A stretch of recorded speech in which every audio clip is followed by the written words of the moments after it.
Everyone talks about storytelling, formulas, framework, and styles. But what if the most powerful approach is actually the simplest one? On today's show, we're breaking down storytelling down to a super simple, easy system you can immediately implement the moment you stand up to speak. And we've got a guest who does just that by simplifying the storytelling process in a way that actually sticks. You ready? Let's go. The Presentation Whisperer. Real-world tips, expert insights, and proven strategies to make every presentation unforgettable. Now, here's your host, professional speaker, and best-selling author, Rob Jellis. Today's guest, Rob Biesenbach, delivers keynotes and workshops for great organizations including AARP, Coca-Cola, Kodak, and Lockheed Martin, to mention a few. He's written a popular book on storytelling that sold over 100,000 copies, and in the business world, that is a big number. And he's a Second City trained actor, improviser, and storyteller. Now, I'm going to let him take it from here because he'll do a better job of telling his journey than I will. So welcome to the show, fellow Rob. The floor is yours. Tell us your story. Thank you so much, Rob. About 15 years ago, I came to a critical crossroads in my career. And the decision I made then fundamentally changed the entire direction, not just of my career, but of my life. Now, just to back up, for much of my career, I had been in traditional corporate communications and PR roles, a VP at a PR firm, government, nonprofit. And it was rewarding and fulfilling, but I couldn't help but feel that something more was calling to me. So in the early 2000s, I signed up for classes at Second City in Chicago, the birthplace of people like John Belushi and Tina Fey and hundreds of others. And I fell in love with it. I threw myself into it. I was doing improv, sketch writing, screenwriting. I moved into acting, theater, commercials. And within a couple of years, I'd built up an entire second career as an actor. So by day, I was this corporate comms guy helping my clients solve their business problems. By night and weekend, I was rehearsing and auditioning and performing, and it was absolutely exhilarating. And after a decade, it started to get pretty exhausting. And that's when I came to that crossroads. I thought, okay, something's got to give. I can't keep doing both of these things. And I thought, well, I could give up the acting, and that would be the death of my soul, or I could give up the business, and that would be the death of my ability to feed, clothe, and house myself. And I really struggled with this for quite some time until one day it just hit me that I don't have to give up anything. What if I could bring these worlds together? Because they're not so different. Everything I was doing on camera could be applied to the problems my business clients face. It's all about connecting with an audience, telling a story, bringing energy to a room. And so that's what I did. I combined these two worlds and I went on the road. I went on stages. I do keynotes, workshops, coaching, and books, helping people use lessons from show business so they can succeed in their business. And it's, like I said, it's the best decision I ever made. Yeah. I've always said, just like a book, people go, how'd you write that book? How'd you find that book? I go, I didn't find that book. It found me. Okay. I think sometimes careers are that way too. When we get out of college, everybody's a little nervous and anxious and we're looking, but in the end, it kind of finds us. And I think that's a great example in the story you just told. Why do you think storytelling as a whole, because that's your niche, why do you think it's become so complicated in the speaking world? It shouldn't be, but there's a lot of talk about it. There is a lot of talk, a lot of books, a lot of storytelling gurus. I think they make it more complicated than necessary, maybe because you'll hire them to unravel the deep, great mystery of storytelling. That's one of my theories. But, some of these methodologies, I'm sure, there's methodology for every type of person. And some people maybe like the complex or academic structures and theories. I don't. I've never had much patience for that. So I try to keep it really simple and grounded. Yeah, well, as a sales trainer, simplicity sells. And I'm the same as you. A lot of people will say, well, look at our work, your work. And I go, hasn't that been written before? But I think usually it's the person who can say it in a simple way that people can understand. And here comes the magic word, Rob, implement. Okay. Yeah. That makes us an author or a speaker. It's not that we invented storytelling. I didn't invent sales Right. training or selling, but we learn a way of communicating that people can grasp, understand, and go out and utilize. And that's what makes us valuable. Yeah. And it's really pointing out something that everyone can instinctively do, and some do it better than others, and but we all are capable of doing it. We just need to know have a few simple tools to guide us, I think. Well, we're going to pull out those simple tools, and All right. Giles is going to throw in a few of his own. And what I love about my show is half the tools I throw out, I have subject matter experts who go, "No, don't don't do that," and I'm making notes and correcting it. So if I've got it wrong, you tell me. I don't get upset. I get energized when I hear that. But where do you think most presenters, when they tell a story, where do you think they tend to lose the audience when they're doing it? Well, I think there's all kinds of mistakes storytellers make. I think first of all, especially speakers and certainly professional speakers, I think feel like they've got to have this earth-shattering story, and so many have a story, some comeback, some rags to riches story, some comeback from some terrible tragedy, and if you have that kind of story and it works and it fits your content, great. But not every story has to be so earth-shaking. And this is, I think, what gets in the way of just regular, ordinary people telling stories because they see these things. They say, "Oh, I don't have a story. I can't make people cry. It's not TED Talk worthy." It doesn't have to be. Well, I agree with you. There's got to be something that holds that audience.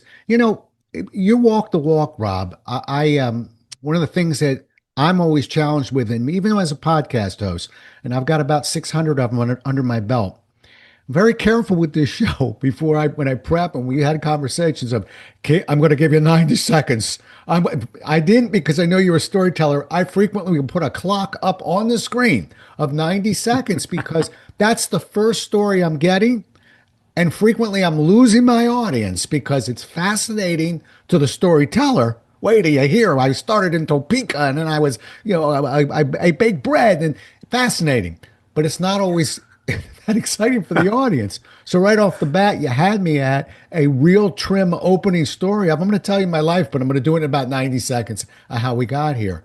But I think that's one of the first stories we have to tell. And I think frequently people fumble it. Yeah, the story of who we are. It's very, very hard. It's hard to be objective about ourselves and stand outside of ourselves and figure out what's the more important detail and what's the less important one. And it's all psychology too. It's about knowing yourself and knowing your audience. All right. Well, now let's make good on the hook. Okay. And the hook says, we're going to simplify this. Now, I'm a process guy, former Xerox guy, Hmm. if you haven't done your Jollis research, which means Hmm. I like to process everything because then we can make it repeatable and predictable. And we'll, Yeah. and folks who are listening, we always stylize. You can always put your style in it, but there's a few process moves.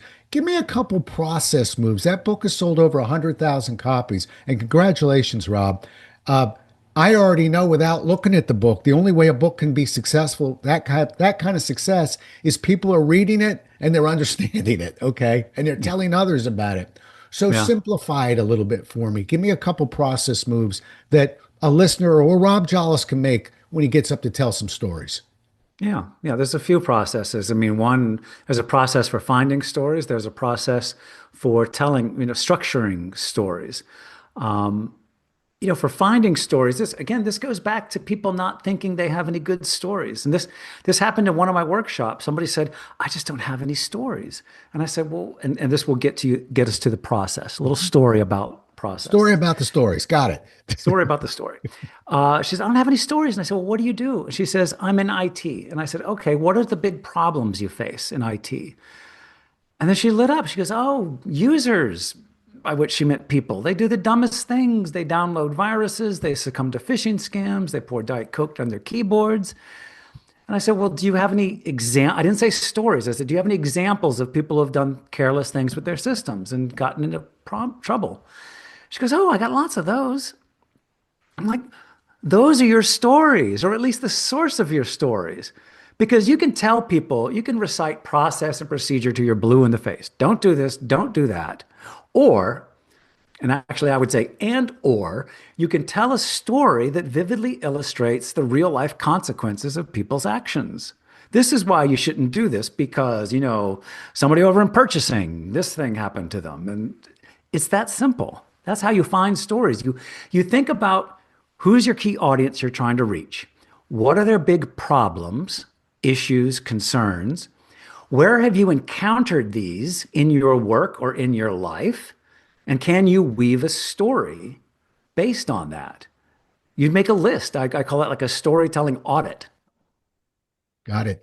Well, what happens when, and I have clients do this with me. I actually had a client a couple years ago who entered into a contract with me to simply look at the stories this person wrote and shorten them, Yeah, yeah. which was very odd. I don't even want to give gender on this one. This particular person wrote down every word of the story, and the stories were 2 and 3 pages long.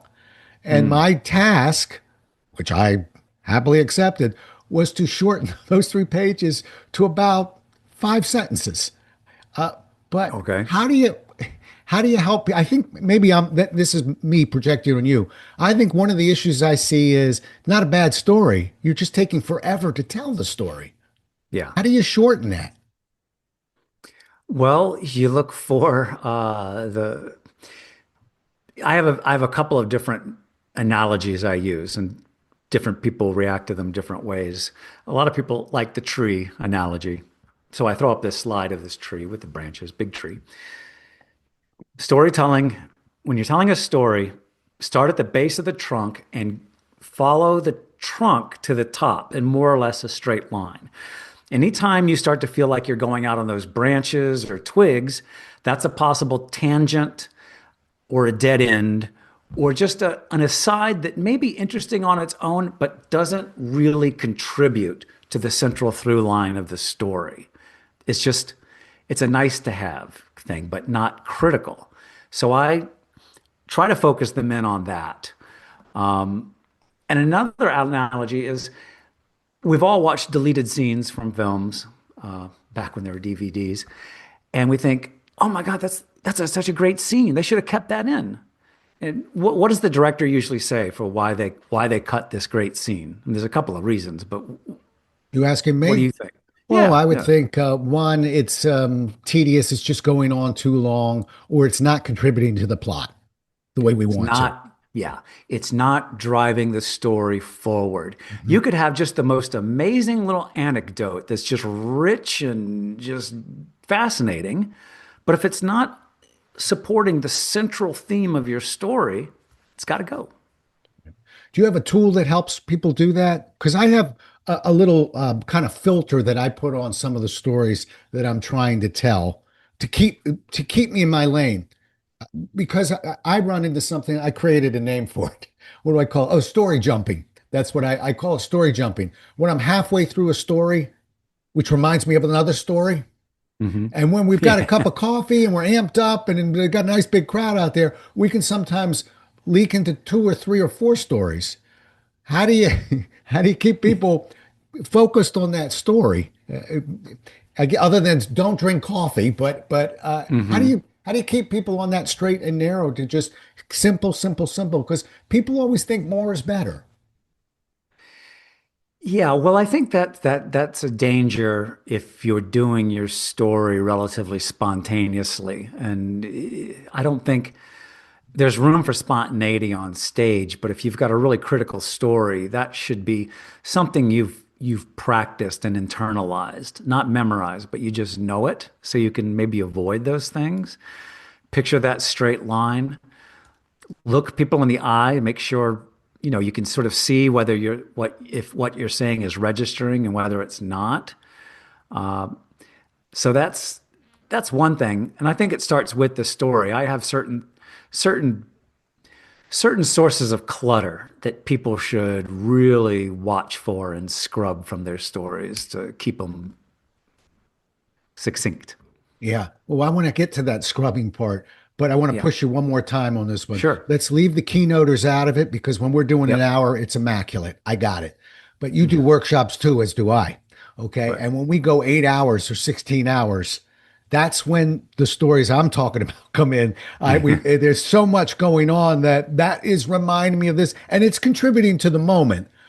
Yeah. But they can get lengthy, and they're not as immaculate. Those are the ones that we're trying to keep an eye on.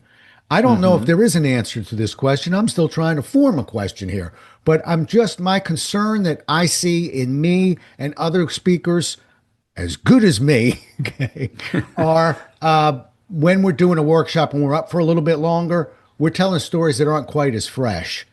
I'm trying to put some Hmm. guardrails on that. And I've got a guardrail that I use. I just want to know if you have one, and I'll throw mine at you.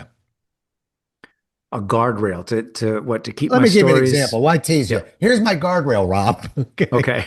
Thank I you. force myself at the end, no matter how good that story was, how clear it was to me, how well told, I force myself to almost always say, and I tell you this story because, Rob, and Hmm. then it forces me get at the moral of the story because it's very clear in my mind. Only a knucklehead wouldn't be able to follow me.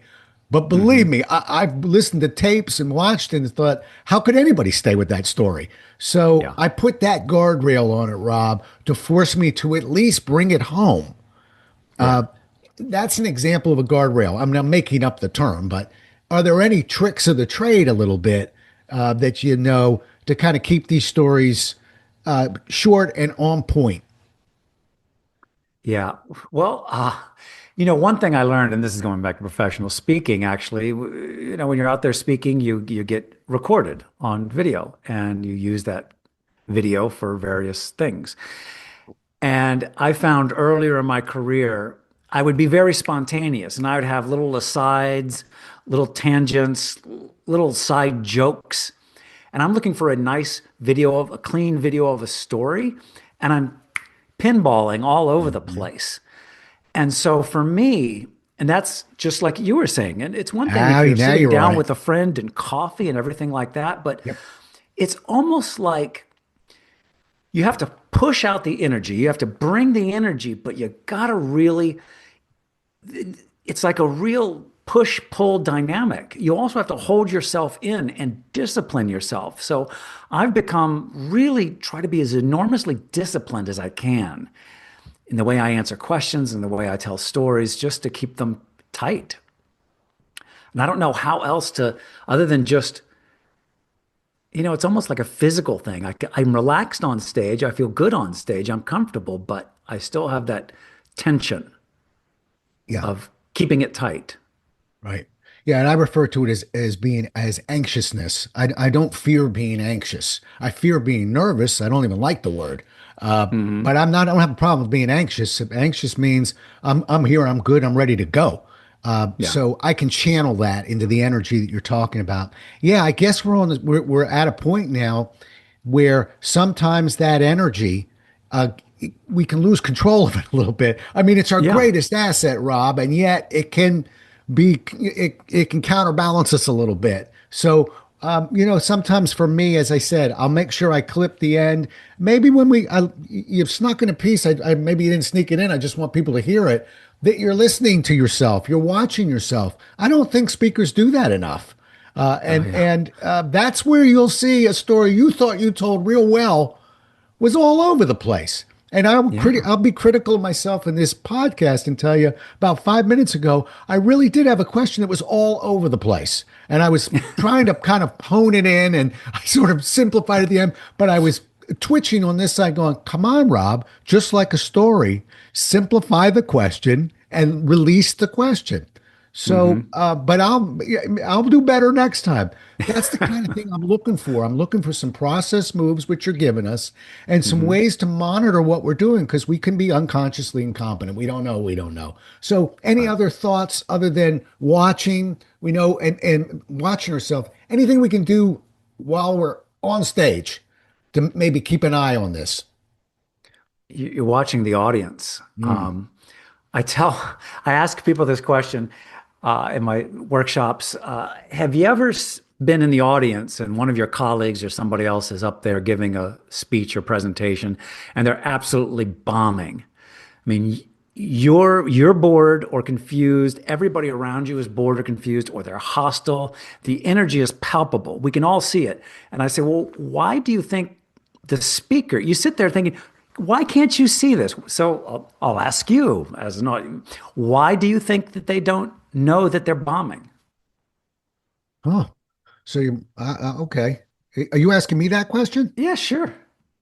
Is it okay? Of Just course, you may ask me any question you want. I just sometimes I don't know if you're being rhetorical or not. So I'm thinking, is he asking that right, of the right. audience or me? Oh, I think because we're in our own heads. I think we're Yeah, kind of focused on the slide that comes next. We're focused on the story that comes next. We're focused on where we are in the participant guide. We got a lot of focus out there. And yeah, so I think we lose focus of the most important element of the entire room, and that is the daggone audience. So, but I yeah. think we lose sight of them, particularly in a keynote. Sometimes we got lights in our eyes. Sometimes Hmm. it's a big audience. But I think we lose sight of that audience. I'll tell you, as I've been coming clean with you of the mistakes I make, I rarely make that mistake. I am obsessed Hmm. with watching that audience, and that is Yeah. my get out of jail free card because that's where I typically know I have to do that again, or I have to repeat that, or I have to simplify that because I can see it. But I don't think people do that enough. I think they're too into their own materials.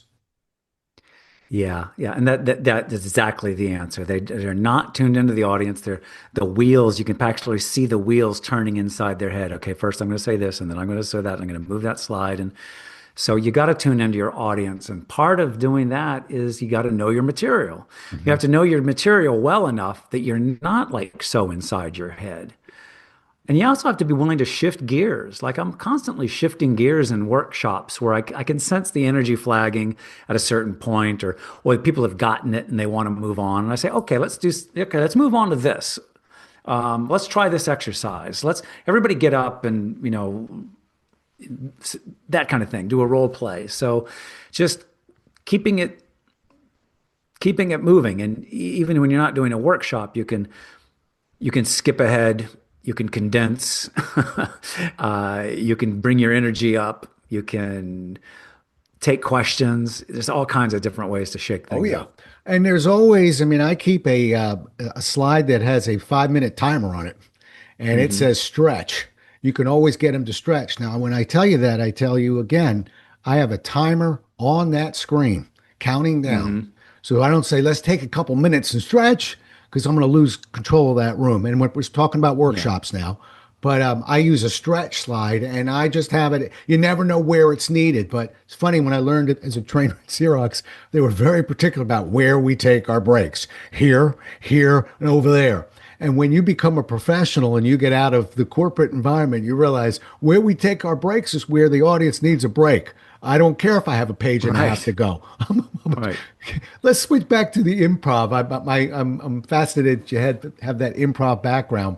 What do you think is, give me just one lesson from improv that you think translates to, and it can either be storytelling or just speaking, but tell me something that you said, boy, I really use that one for this part of my career. Hmm. Well, I think it's about improv, people go into it for the worst reasons, and I probably did too. I went in because I thought I was I was about the funniest guy in my office, you know, which is not a big, huge competition. I An thought I office was. assist. Yeah, yeah. Well, these are a bunch of accountants. Come on. Yeah. You go. Right. Yeah. No big. So you go into here, and these are really funny people. And so I was going in at like, I'm going to make everybody laugh. I'm going to be the star of the show. I'm going to do this. And it took me a while to like break myself out of that habit of just improv is really about listening, tuning in, making your scene partner look good, giving them gifts, a gift of a suggestion, a gift of a just a great line for them to build a story on. And so that's improv really taught me about getting outside of myself and thinking of others, which was a really important lesson. Yeah. And I've done a little improv myself, and my kids were very involved in college, et cetera. A lot of the universities actually have improv teams that compete Hmm. Yeah. nationally. So I have two kids that were on improv teams. So I Yeah. got to look at a lot of it. The piece that I pull from it, Rob, is trust.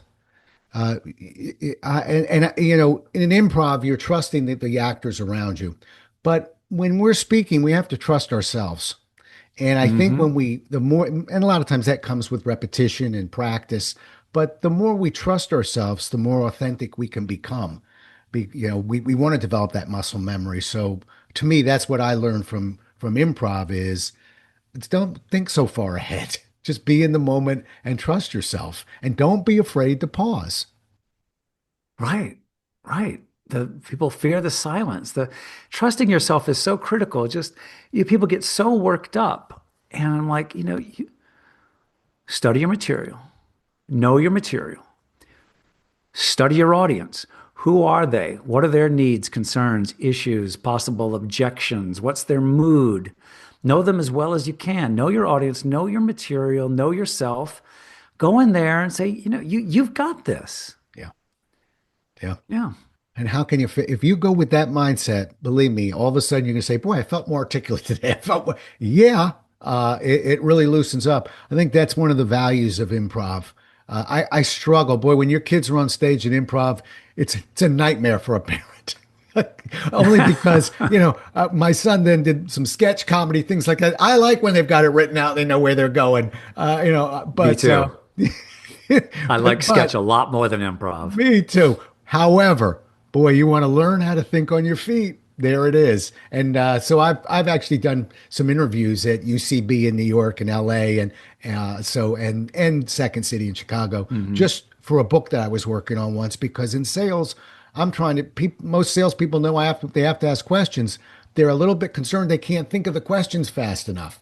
So actually, Hmm. the improv community sort of helped us out with that one a little bit because we got into some exercises they do with questions, which I'm sure you're familiar with. All right, let me ask you this: if someone were speaking tomorrow, all right, and they're listening right now, what's the simplest way they could improve a story that they're already telling? So they've got a story; it's in pretty good shape but I can't call it a 10 out of 10 or I wouldn't touch it. So it's a good story. It's not a great story. What's one Hmm. tip to make it a better story? One tip. Well, it's a tip. It's one tip in three parts. I'll take Just for God. how, Yeah. Floor is yours. yeah. Nancy Duarte talks about stories being experiential, hitting on various levels, the physical level, the emotional level, and the intellectual level. So test your story. Use this yardstick intellectually. Can people relate to this story? Is it about something they can relate to? And if it's about woodworking and nobody's woodworkers, what can they relate to? They can relate to pride in a job well done, or focus, or whatever it might be. So they can relate to it emotionally. They feel something. They feel some level of emotion. And again, it doesn't have to be huge. And physically, it could be, they don't have to cry or fall out of their chair laughing. It could be a smile or a nod or a glimmer of recognition that says, okay, I get it, or they get me. So check your story on those three levels of relatability for people. If they're involved in it in all three of those ways, chances are you've got a good story. Love it. Great answer, Rob. Really. That you nailed that one. You've been nailing them all, but I really like that one. uh, all right. Coming down the home stretch. Um, I think that sometimes people feel like, and I hate to keep pushing on you, but you're the story man to me. I think that sometimes people feel nervous about telling a story because they feel like they're performing. Okay. And not everybody, Hmm. I'm also a former actor, so not everybody's got acting in their blood, and they're still very interesting and wonderful speakers. Not Yeah. as good as the two Robs, but they're very good anyway. But I think one of the concerns I hear, particularly on this show, and when I'm coaching people, is the concern of I don't want to look like I'm performing or acting when I tell this story.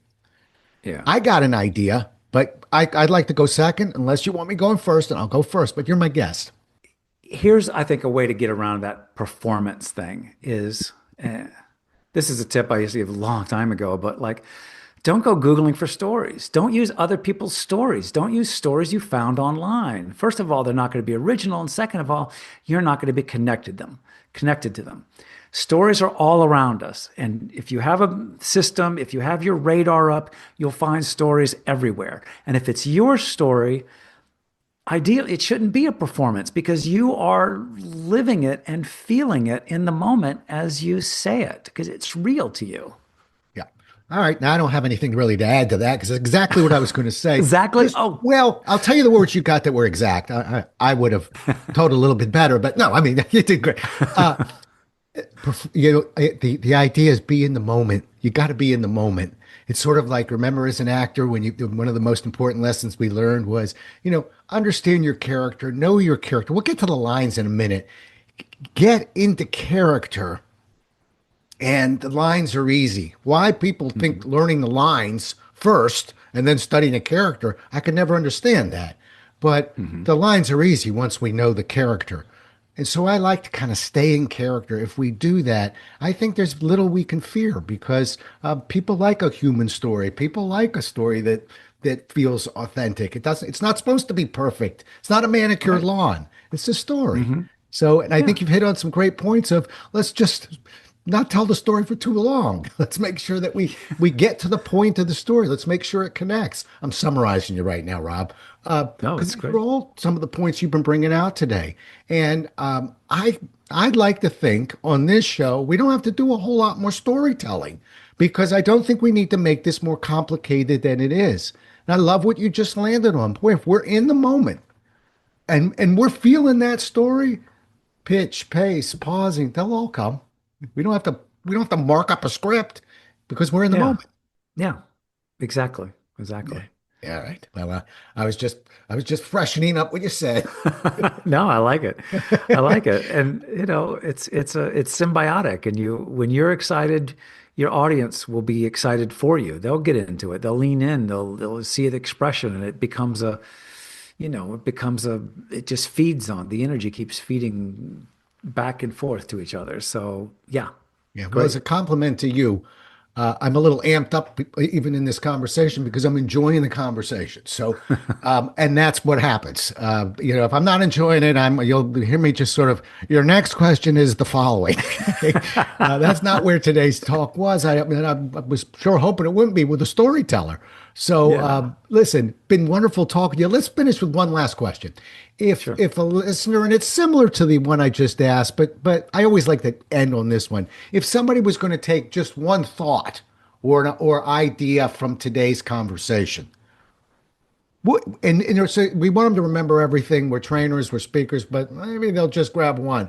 What would you Yeah. want them to take away from this conversation? I would say the power of emotion. And storytelling is a great vehicle for emotion. People are not convinced by data. They're moved. We got to win hearts to change minds. And that's a great use for a story. So yeah, present some evidence, present some data, but tell a story that people can relate to. And again, doesn't have to make them cry, but that has some kind of emotional component they can relate to, like frustration. People in a workplace. I know everybody's frustrated by the way this is going. I think we've hit on a solution, or pride, or loyalty, or appeal to unity, whatever it might be. Find that emotional component, and that will be the linchpin to your story.